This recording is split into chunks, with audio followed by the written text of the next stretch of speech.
My life. You guys made me burst into tears because you're my nieces.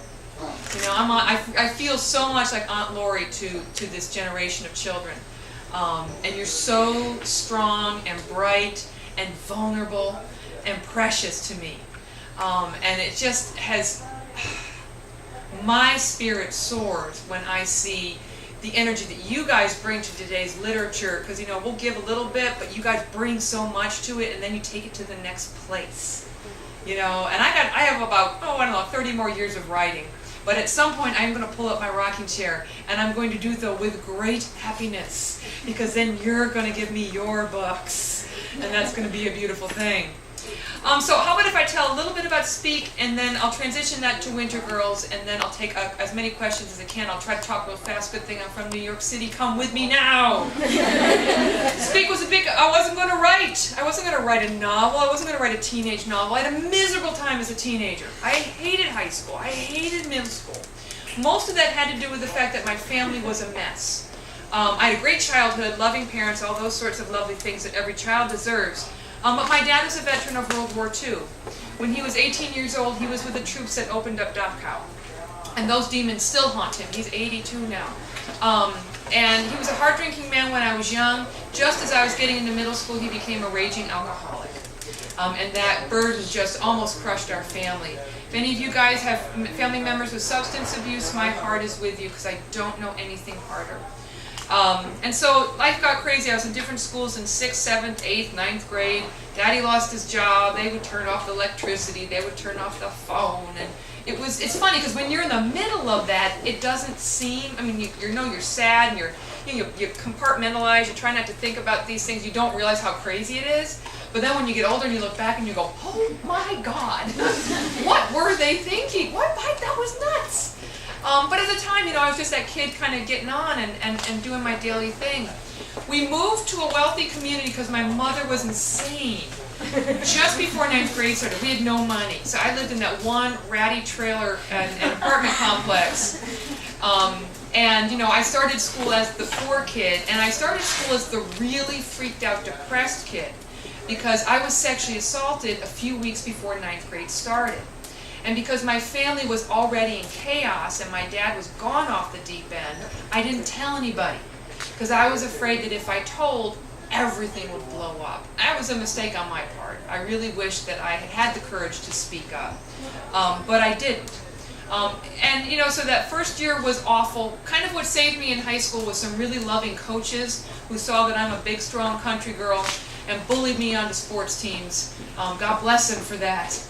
Because then I was exercising, and exercise always makes you feel better. And I had these great adults, these coaches in my life who I never told, but who knew something was wrong.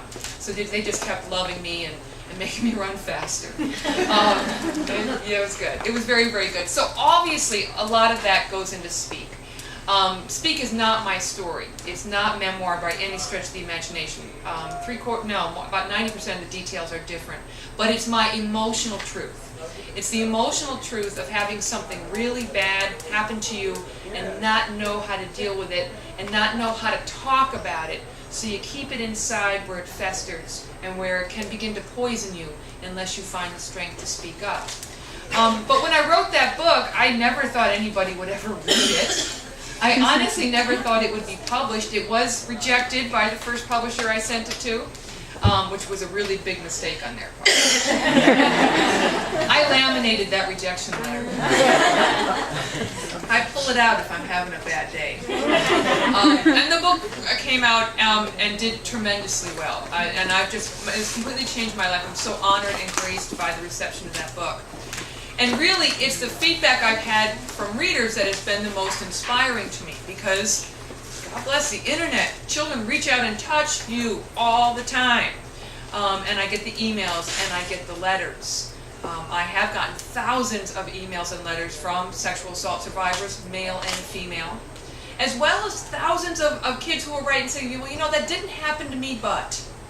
which is something that I put into the poem Listen. I think we have done a really poor job in this culture creating sacred, safe space for our children to go from being children to being teenagers. We love to take the money of adolescence, but we do not love them enough to give them our time and our best energy.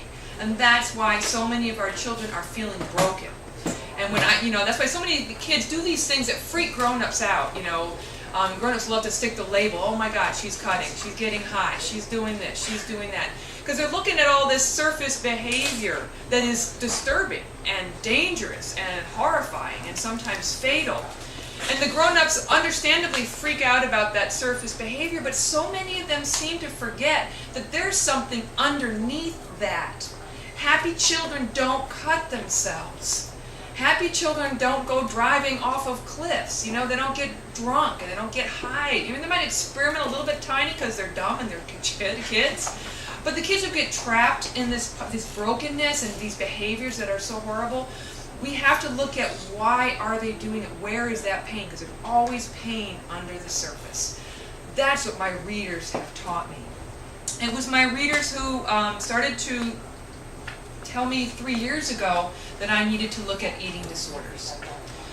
Subtle shift in the mail. I've always heard from kids who cut themselves, but 3 years ago, in addition to cutting, I started to hear from girls. I haven't heard yet from, I met one boy on this tour who talked to me about his anorexia, but most of my readers who wrote were female.